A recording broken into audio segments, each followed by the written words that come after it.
Don't forget the drinks, Billy.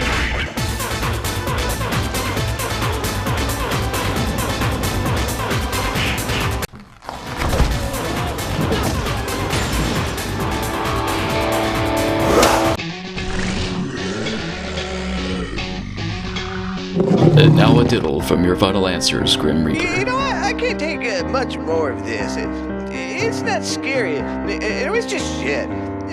Paper mache and painted laser rays. The dumbass monsters. They're made of clay. If you want to scream, come scream with me. Screaming Sue. Screaming Sue. If you want to scream, come scream with me.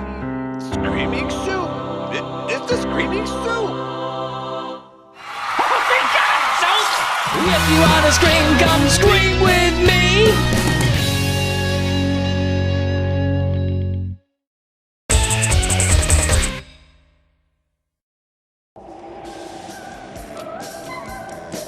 What about that reagent serum from Reanimator that brings the dead to life? Child's play, and my reagent serum never made anyone crazy. That's sick, yo. Hey, what about that transporter from The Fly that made Jeff Goldblum all bzzz and have to eat throw-up sandwiches? I built that too. I was tired of using the stairs in my house. Well, hey there, Scream Freaks. Evanson and I are just asking Doc Rex about all the different experiments he's worked on in his mad science lab. I'm not a mad scientist. Why must you label me like that? Well, didn't you say you created chicken and waffle flavored potato chips? I did, yes. Then, That's yep, mad definitely mad scientist. scientist. I don't have to take this. Man, chill. We just kidding. Let me ask you a question. You ever done a head transplant? Once, but one head ain't the other.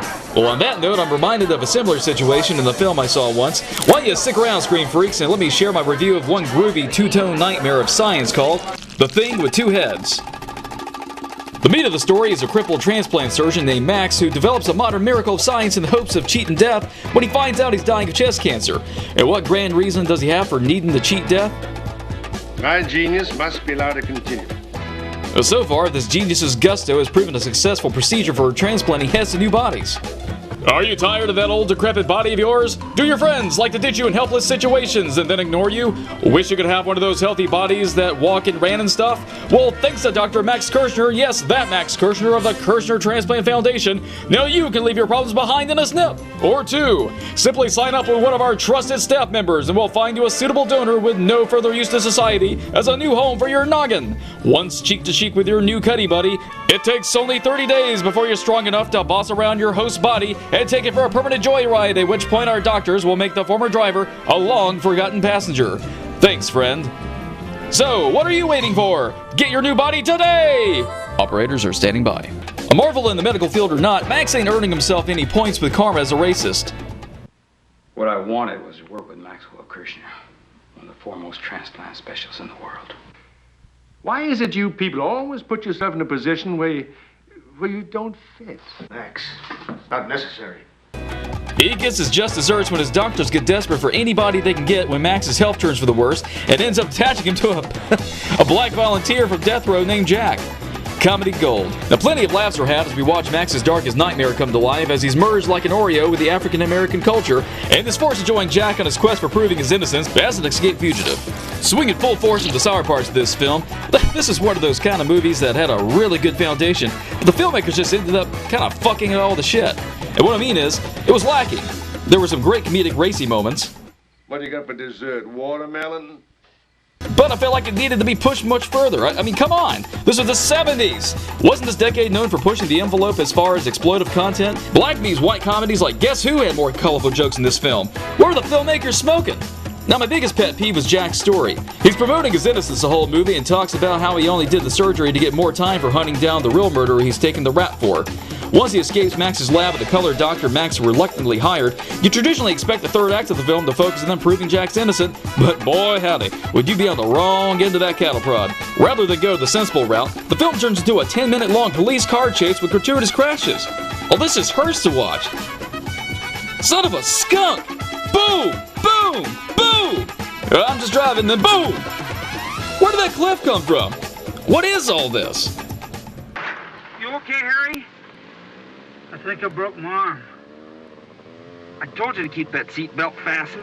Huh. A public service announcement, I guess. Checking in with the pissing timer, we got... wow, nothing. Not a second of wasted time to clock in this film. Surprising. And for the bogus scares, we got... nothing again. Well, that must be expected for something with this many comedic elements. What do you got there? Yo, Dr. Rex is showing me some old stuff of his over here. Hey, what's this? Careful, that opens Hell's Gates. And this? Turns atoms inside out. I don't even know what that means. Ooh, how about this can here? That fires concentrated blast of black matter at 50 feet. Hell yeah, made for me. Oh, what's this remote for? Don't touch that. Crap! What happened to your voice? Oh shit, does this control your voice box? Oh, come on, guys, give it back! Oh, hold up. I mean it! Oh, this is too much fun. Knock it off, guys! Let me see it.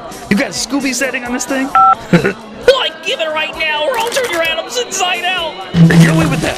Hey! Anyway, let's get back to the review. Riding into the sweets of this film, it has its fair share of good things to be recognized for. For one, this was some of the special effects wizard Rick Baker's best work in the film, as silly as the concept as it is.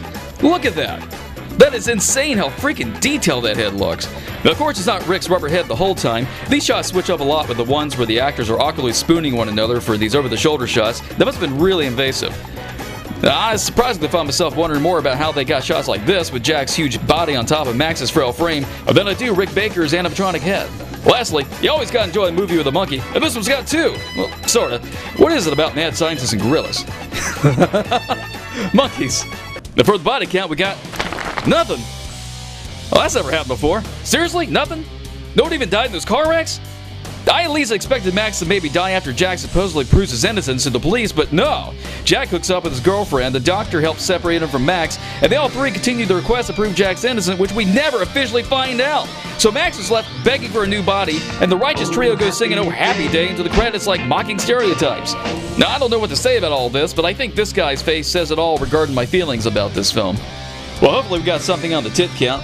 Oh, for fuck's sake, what the hell? Well, as promised, here are some to make up for this film's failure to entertain us.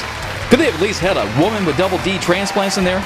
Alright, Billy, let's look at the ingredients of this stew of a film and see how it rates.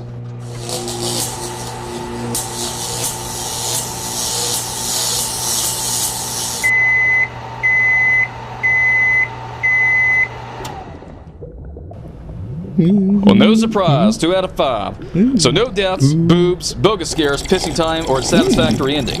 The Thing with Two Heads is just a below-average race comedy that started out strong but missed the marks to be a true classic by mere inches. I would only recommend this film to fans of Rick Baker's special effects, ER, and those sick fucks with car wreck fetishes.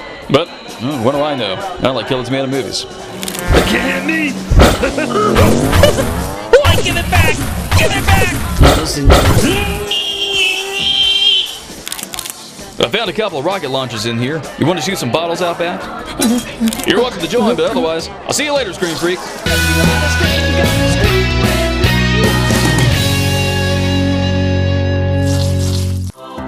If you want to scream, come scream with